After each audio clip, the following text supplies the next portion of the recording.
राधे राधे। सफला एकादशी की कथा। महाराज युधिष्ठिर ने पूछा, हे जनार्दन, पौष कृष्ण एकादशी का क्या नाम है? उस दिन कौन से देवता का पूजन किया जाता है और उसकी क्या विधि है? कृपया मुझे बताएं। भक्त वत्सल भगवान श्री कृष्ण जी कहने लगे कि धर्मराज, मैं तुम्हारे स्नेह के कारण तुमसे कहता हूँ कि एकादशी व्रत के अतिरिक्त मैं अधिक से अधिक दक्षिणा पाने वाले यज्ञ से भी प्रसन्न नहीं होता हूँ। अतः इसे अत्यंत भक्ति और श्रद्धा से युक्त होकर करें। हे राजन, द्वादशी युक्त पौष कृष्ण एकादशी का महात्म्य तुमसे कहता हूँ, एकाग्रचित होकर सुने।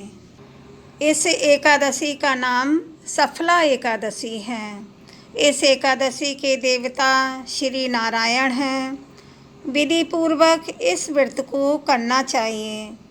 जिस प्रकार नागों में शेषनाग, पक्षियों में गरुड़, सब ग्रहों में चंद्रमा, यज्ञों में अश्वमेघ और देवताओं में भगवान विष्णु श्रेष्ठ हैं, उसी तरह सब व्रतों में एकादशी का व्रत सर्वश्रेष्ठ है। जो मनुष्य सदैव एकादशी का व्रत करते हैं वे मुझे परम प्रिय हैं। अब इस व्रत की विधि कहता हूँ। मेरी पूजा के लिए ऋतु के अनुकूल फल, नारियल, नींबू, नैवेद्य आदि 16 वस्त्रों का संग्रह करें। इस सामग्री से मेरी पूजा करने के बाद रात्रि जागरण करें। इस एकादशी के व्रत के समान यज्ञ, तीर्थ, दान, तप तथा कोई दूसरा व्रत नहीं है।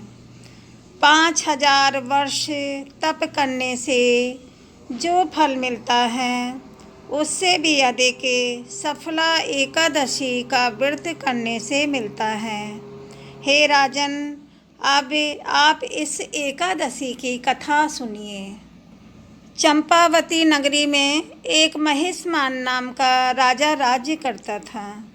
उसके 4 पुत्र थे।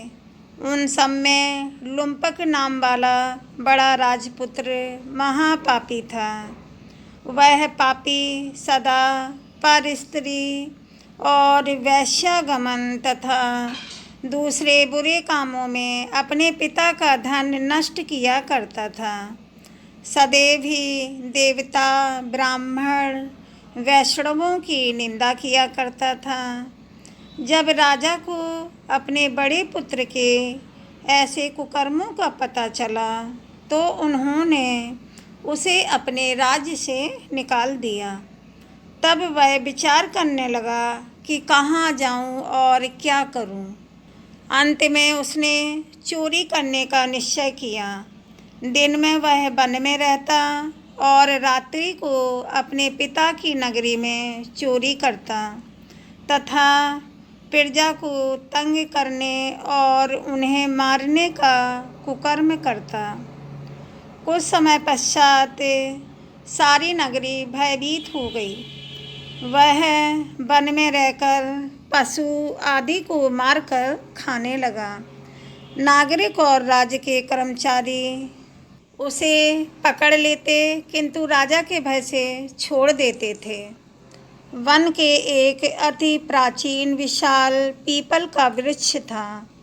लोग उसकी भगवान के समान पूजा करते थे। उस पीपल के पेड़ की उसी वृक्ष के नीचे वह महापापी लुम्पक रहा करता था। इस वन को लोग देवताओं की क्रीड़ा स्थली मानते थे। कुछ समय पश्चात पौष कृष्ण पक्ष की 10वीं के दिन वह वस्त्रहीन होने के कारण शीत के चलते सारी रात्रि सो नहीं सका और उसके हाथ पैर अकड़ गए। सूर्योदय होते होते वह मूर्छित हो गया और दूसरे दिन एकादशी को मध्याह्न के समय सूर्य की गर्मी पाकर उसकी मूर्छा दूर हुई। गिरता पड़ता वह भोजन की तलाश में निकला। पशुओं को मारने में वह समर्थ नहीं था, अतः पेड़ों के नीचे गिरे हुए फल उठाकर वापस उसी पीपल वृक्ष के नीचे आ गया। उस समय तक भगवान सूर्य अस्त हो चुके थे। वृक्ष के नीचे फल रखकर कहने लगा, हे भगवान, अब आपके ही अर्पण हैं ये फल, आप ही तृप्त हो जाइए। उस रात्रि को दुख के कारण रात्रि को भी नींद नहीं आई। उसके इस उपवास और जागरण से भगवान अत्यंत प्रसन्न हो गए और उसके सारे पाप नष्ट हो गए। दूसरे दिन प्रातः एक अति सुंदर घोड़ा अनेक सुंदर वस्तुओं से सजा हुआ उसके सामने आकर खड़ा हो गया। उसी समय आकाशवाणी हुई कि हे राजपुत्र, श्री नारायण की कृपा से तेरे सभी पाप नष्ट हो गए हैं। अब तू अपने पिता के पास जाकर राज्य प्राप्त कर।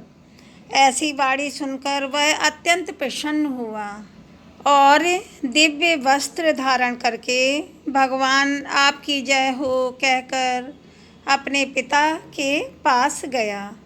उसके पिता ने प्रसन्न होकर उसे समस्त राज्य का भार सौंप दिया और वन का रास्ता ले लिया।